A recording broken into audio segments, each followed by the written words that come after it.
Manhunt, a historic market town in Powys, Wales, is known for its cultural heritage and scenic location in the Dyfi Valley near Snowdonia National Park.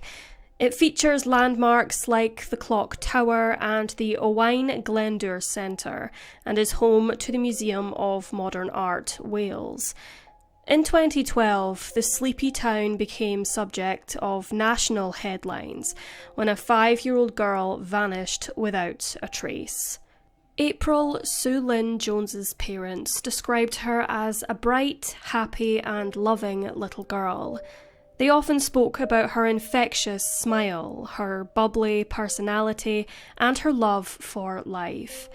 April was known to be full of energy, enjoying activities like swimming and playing with her friends and family. Her parents, Paul and Coral, highlighted her caring nature and her joy in the simple pleasures of childhood, painting a picture of a cherished and much-loved daughter. April's sister, Jasmine, who was 12 years her senior, adored her and was devoted to helping April navigate a normal childhood with cerebral palsy. The Jones family resided on the Brynigog housing estate in Manhunt, Wales, and on the evening of October 1st, 2012, 5-year-old April attended a swimming lesson at the local leisure centre, whilst her parents attended parents' evening at her primary school. April invited her 7-year-old friend over to her house to watch a film together, after which the pair wanted to play outside. Her parents were hesitant at first as the night was drawing in, and they wouldn't normally allow April outside when it started to get dark. However, on this one occasion, they allowed it. Coral told her daughter that she could play with her friend, but only for a short while. Her parents saw her ride her pink bicycle outside their home at around 7 p.m. that night, and the girl was seen by neighbours continuing to play on the estate at 15:15. April's parents went outside to bring their daughter in, but they couldn't find her. The friend last seen playing with April told Paul and Coral that they had seen her converse with a man before, quote, happily climbing into a grey van before it drove away at around 7:20 p.m. Immediately after the friend told the Joneses what had happened, at 7:29 p.m, Coral contacted the Powys police and reported her daughter's abduction.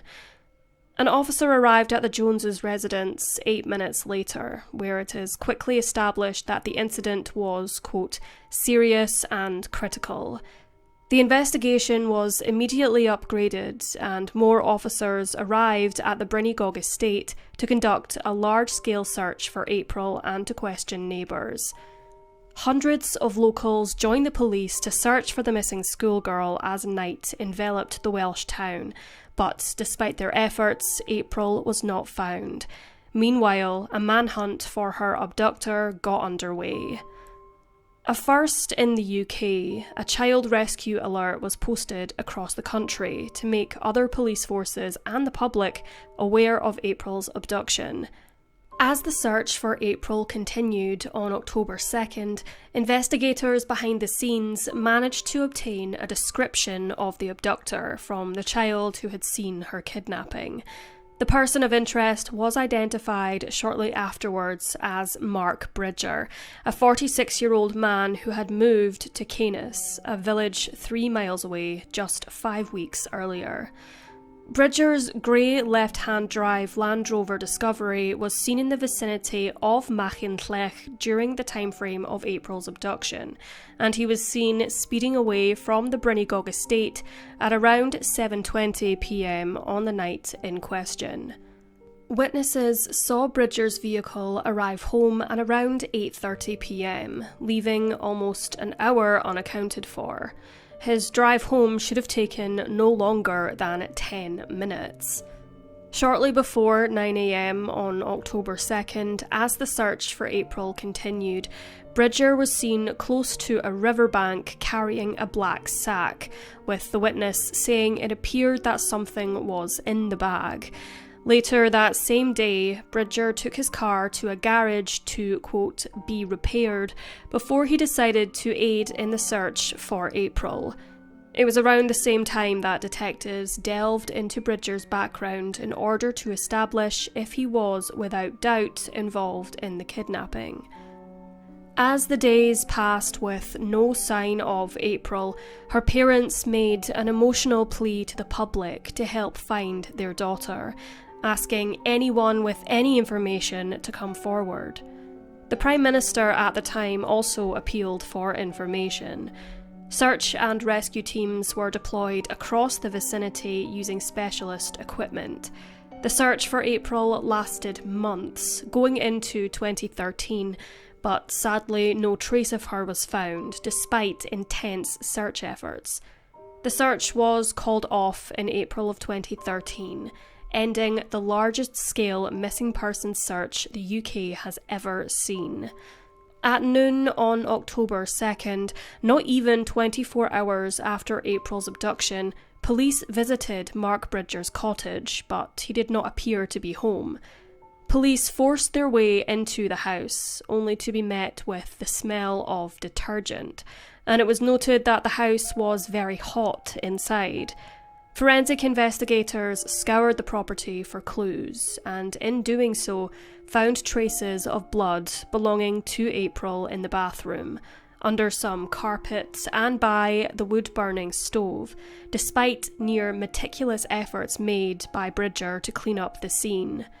Forensic teams also found 17 bone fragments, believed to have belonged to a child's skull, in the wood burner in Bridger's living room. DNA later confirmed the bone fragments belonged to April Jones.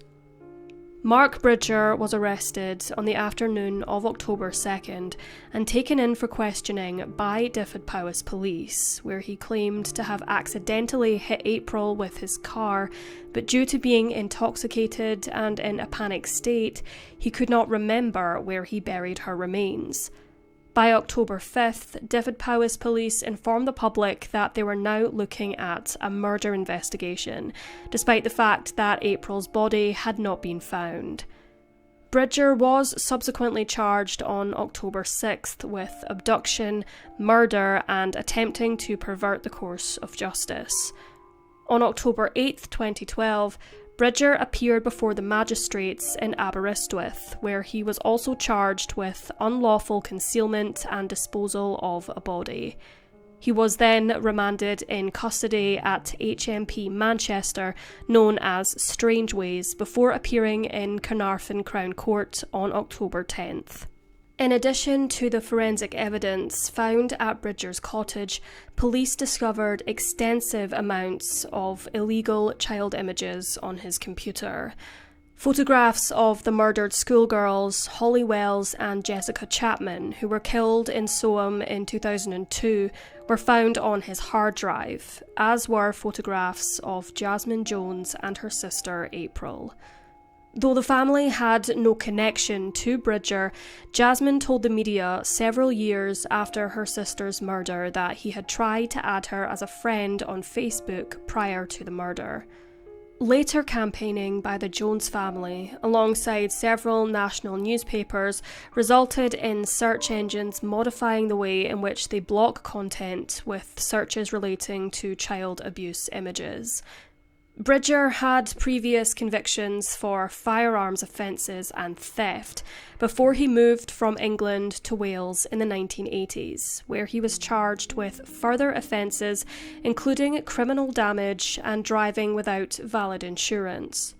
In 2004, he was charged with battery and threatening behaviour, and in 2007 was charged with assault. He had worked an array of jobs, including at an abattoir. On January 14th, 2013, Bridger pled not guilty to the murder of April Jones, but he accepted that he was, quote, probably responsible for her death.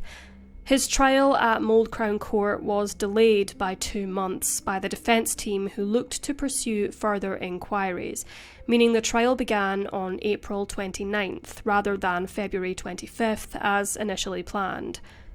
The trial presented damning evidence against Bridger, including the bone fragments which belonged to April and the blood found in his home also matching April's DNA. It was clear that, whatever horrors occurred in that house, April would not have survived the injuries inflicted upon her. Bridger's defence claimed that he had accidentally hit the 5-year-old with his car and, in a panic and under the influence of alcohol, disposed of her body, though due to intoxication he could not recall how or where he'd gotten rid of April's remains. On May 29th, the jury retired to consider their verdict, which was returned the following day. Mark Bridger was found guilty of abduction, murder, and perverting the course of justice.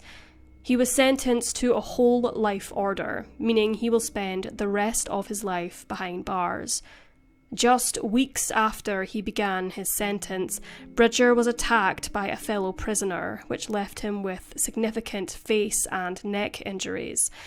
By December of 2013, Bridger looked to appeal his conviction, however the appeal was dropped a short time later. It was revealed that following the verdict, Bridger confessed to the prison chaplain that he had disposed of April's body in the Afon Doulas River. However, police do not believe this to be the case and are of the firm belief that he scattered her remains across the countryside beyond his house. In November 2014, the cottage where Mark Bridger lived, named Mount Pleasant, was demolished after the Welsh Government purchased the building after it had stood empty for almost 2 years following his arrest. April's loved ones watched on as the house crumbled into a pile of rubble. The 17 bone fragments that were found were returned to April's family, and a funeral service took place on September 26, 2013, in her hometown of Manhunt.